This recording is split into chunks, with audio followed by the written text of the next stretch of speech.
Hello বন্ধুরা, আজকে পুজো টুজো দেখছি তো হয়ে গেছে এখন, তাই আমি এখন প্রসাদটা নিয়ে যাচ্ছি। এই প্রসাদটাই আমরা রাত্রিবেলা খাবো, এর সঙ্গে রুটি বা লুচি বানিয়ে দিলাম।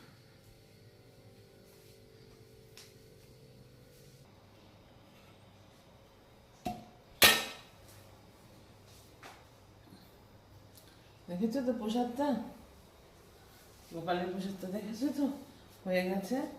এখন সবাই একটু রেস্ট নিচ্ছি, সকাল থেকে পুজো আচ্ছা হয়েছে, কালকেও আছে আমাদের অষ্টজাম। এখানে শিব মন্দির আছে, শিব মন্দিরে আর এখানে তো হয়, অনেকগুলো জায়গায় হয়। আমি যেখানে যেখানে খবর পাই আমি সেখানে সেখানেই যাই।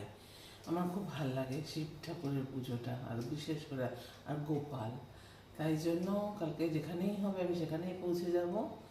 সুতরাং তোমাদের সঙ্গে কালকে আবার দেখা হবে সকালবেলা, গুড মর্নিংয়ে। ঠিক আছে, এখন ভালো থেকো, সুস্থ থেকো, সুন্দর থেকো। ঠিক আছে, টাটা, গুড নাইট।